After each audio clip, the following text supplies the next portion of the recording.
오사카 외곽의 한 지역에는 1년 내내 손님이 없는 회전초밥 가게가 있습니다. 회전초밥의 상징인 컨베이어 벨트가 특유의 달칵달칵 소리를 내면서 테이블 주위를 반복해서 돌지만 손님은 한 명도 없습니다. 접시 위에는 초밥 대신 물에 적신 종이와 물을 채운 컵이 올려져 있습니다. 가게 한켠에 모여있는 직원들은 서빙 대신 컴퓨터 작업에 열중하고 있습니다. 회전초밥 테이블 위에는 컴퓨터와 각종 IT 설비들이 늘어서 있고요. 테이블 주변으로 복잡한 전선이 얽혀 있습니다. 회전초밥 가게와 IT 기업 사무실을 섞어 놓은 듯한 이곳, 도대체 뭐 하는 곳일까요? 일본 최대 회전초밥 프랜차이즈 스시로의 오사카 본점 나가이 스튜디오입니다. 보통의 회전초밥집처럼 보이지만 사실 이곳은 스시로의 DX, 디지털 대전환을 책임지는 연구시설입니다. 보시는 것처럼 일반 초밥집과 똑같은 시설을 갖춰 놓고요. 직접 만든 제품들이 고객에게 정확하게 전달이 되는지, 음성 안내 시스템이 100% 정확하게 작동이 되는지를 테스트하는 거대한 실험장입니다. 지난 15일 일본 외신기자센터의 주선으로 한국 언론으로서는 유일하게 방문한 스시로 연구기지의 주소는 비공개입니다. 경쟁사들이 위치를 짐작하지 못하도록 외관을 촬영하는 것도 허락되지 않았습니다. 연구시설의 이름도 그저 스튜디오로 불릴 뿐이었습니다. 스시로 스튜디오에서 외식업의 기본 전략은 오직 박리다메라는 상식은 여지없이 무너집니다. 매일 오후 2시 스시로의 644개 전 지점에는 점포별 예상 매출과 판매량이 전달됩니다. 올 1월 말 도입한 판매 예측 시스템을 통해서입니다. 오늘은 초밥 몇 접시가 팔릴 예정이라는 단순한 예상이 아닙니다. 참치 초밥 120접시, 방어 초밥 80접시 하는 식으로 120종류에 달하는 스시로 메뉴가 각각 몇 접시씩 팔릴지를 정확하게 알려줍니다. 점장은 이 예상치를 바탕으로 횟감을 어종별로 얼마나 회동하고 절단할지를 지시합니다. 入るまでは手動で使用量であったりとか発注とかを全てやっていたんですけれども、 AI が導入されてからはもう全て1日の使用量であったりとか販売数を機械が拾ってくれて、それを元に発注であったりとか1日のネタ出しとかをできるようになっています。で、一番便利になっているところが新入社員であったりとか新人さんがネタを出したりであったりとか発注であったりとかは使用量が分からなくても1日のネタ出しであったりとか発注ができるようになっています。 당일뿐 아니라 앞으로 2주 동안 점포당 매출 예상도 1일 단위로 예측할 수 있습니다. 점장은 이 데이터를 근거로 부족할 것으로 예상되는 식재료를 미리 발주하고 직원들을 집중적으로 투입할 근무 시간대를 정할 수 있습니다. 사카구치 유타카 스시로 정보시스템 부장은 예측 시스템의 진화로 시판 전인 신메뉴와 3개월 앞의 매출도 예상할 수 있게 됐다고 말했습니다. 날씨와 요일, 시간대에 따른 판매량도 예측할 수 있습니다. 심지어 현재 매장 안의 고객 수와 각각의 고객이 식사를 시작한 시간, 즉 1분이 지났는지 15분이 지났는지에 따라 초밥이 앞으로 몇 접시 더 팔릴지도 미리 알 수가 있다고 합니다. 각 점포는 이 숫자에 맞춰 밥을 추가로 지을지, 직원들을 일반 쥔 초밥 제작 파트에 집중적으로 배치할지, 군함 초밥 파트를 만드는데 더 많이 배치할지 판단합니다. 이런 일이 가능한 건 스시로가 일본 외식업계에서 식품과 IT를 본격적으로 접목시킨 선구 기업이기 때문입니다. チ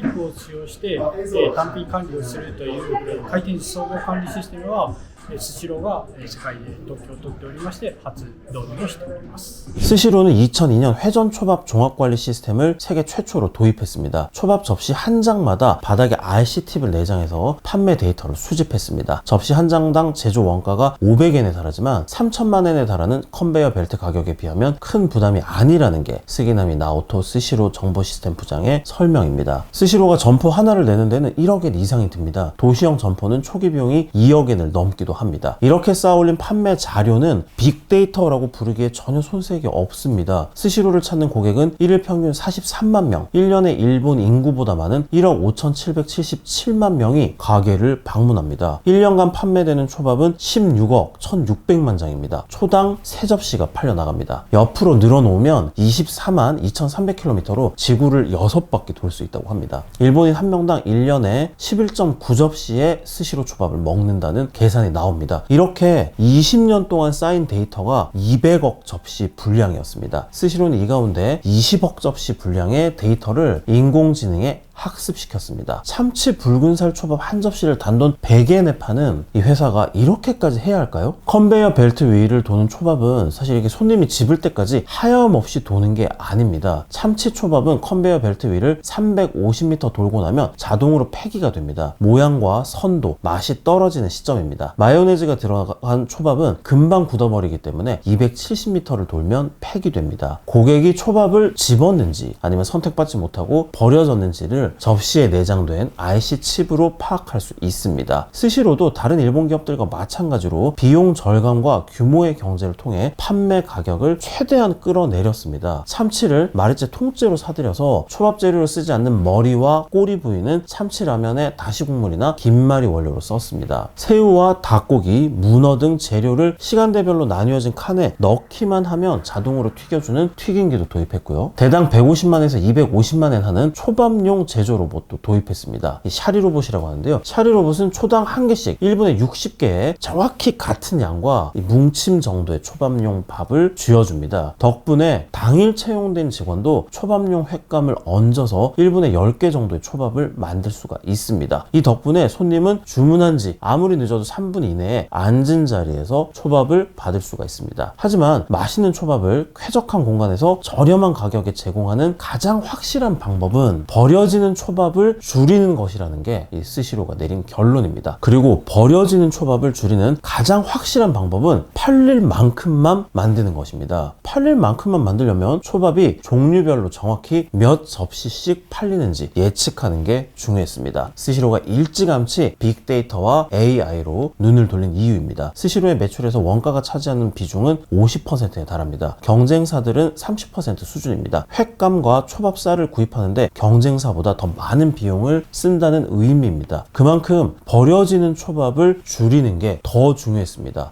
데이터가 쌓이면서 지역색이 강한 일본 전 지점에 대한 맞춤형 대응도 가능해졌습니다. 간토 지역은 참치, 간사이 지역은 칸파치, 새끼방어의 선호가 두드러진다고 합니다. 나고야를 경계로 동쪽은 짠맛, 서쪽은 단맛을 선호하는 것도 지역 차입니다. 1위 에베스점을 포함해서 연어초밥 판매량 10위 가운데 8곳은 홋카이도에 몰려 있습니다. 연어 주산지답게 홋카이도 주민들 사이에서 연어초밥의 인기가 압도적이기 때문입니다. 아오모리현 하치노해점은 2019년 12월 31일 일본 매출 1위를 기록했습니다. 1일 기준입니다. 일본인들은 한 해의 마지막 날 12월 31일이 되면 해넘이 소바를 먹는 습관이 있는데요. 이 다른 지역과 달리 이 하치노해 지역은 해넘이 초밥을 먹는 관습이 있기 때문이라고 합니다. AI를 활용한 판매 예측 시스템을 통해 스시로는 2023 회계년도 19억엔 분의 경상이익을 늘릴 수 있을 것으로 예상합니다. 올해 영업이익의 20%에 달하는 수치입니다. 스시로는 2011년 998억엔의 매출을 올려 회전초밥 체인 1위에 올라선 이후 올해까지 11년 연속 매출 1위를 놓치지 않고 있습니다. 인구가 줄어드는 일본의 만성 인력난도 이 AI를 통한 판매 예측 시스템이 덜어줄 것으로 기대됩니다. 좌석수 236석의 오사카 남바 암자점은 스시로 최대 점포 가운데 하나입니다. AI 예측 시스템을 도입한 이후 하루에 필요한 종업원의 숫자가 22명에서 15명으로 줄었습니다. 스시로는 올해부터 화상회계 시스템도 도입했습니다. 고객이 선택하는 접시의 색깔과 숫자를 파악을 해서 식사를 마치면 자동으로 가격이 계산되는 시스템입니다. 다나카 노부카즈 홍보부장은 아마존의 무인 매장 아마존고가 매장 전체에 카메라와 센서를 설치해야 하는 반면 스시로의 화상회계 시스템은 기존 컨베이어 벨트 위아래에 카메라를 설치하면 되기 때문에 비용 부담을 줄였다라고 설명했습니다. 스시로의 비밀기지 스튜디오는 다양한 IT 기술을 활용하더라도 예상하지 못했던 문제를 파악하고 해결하는데 필수적인 역할을 합니다. 오늘날 회전초밥집의 카메라와 센서는 고객이 먹은 접시 숫자를 세는 수준을 넘어서 이 가격을 나타내는 빨간색, 까만색, 노란색 접시를 따로 인식하는 수준까지 진화했습니다. 하지만 가리비와 관자초밥만은 이상하게도 고객의 자리까지 제대로 배달되지 않는 오류가 발생했습니다. 물기가 많은 횟감은 수분이 센서의 전파를 차단하기 때문으로 추정됩니다. 스시로는 전파의 강도와 센서의 부착 위치를 조절 조정해서 문제를 해결했습니다. 실제 회전 초밥집과 똑같은 환경으로 설치한 스튜디오가 있었기 때문에 가능한 일이었습니다. 단 숱하게 반복되는 실험에 실제 횟감을 쓰면 아깝기 때문에 물을 묻힌 종이나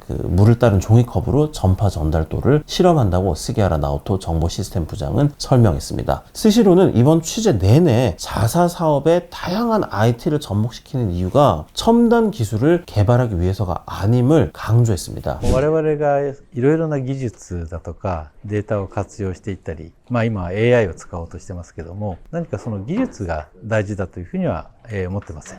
我々の目的はやはり美味しいお寿司をできるだけリーズナブルにお客さんに楽しんでもらう。そして快適な空間で楽しんでもらう。それをね、目的として、その時その時で使える技術を最大限に活用して、その目的を達成させようというふうに今考えているところです。 저는 다음 주가 휴가여서 한 주 쉬고요. 새해에 다시 찾아뵙겠습니다. 올 한 해 과분한 사랑을 주셔서 진심으로 감사드립니다. 새해 복 많이 받으십시오.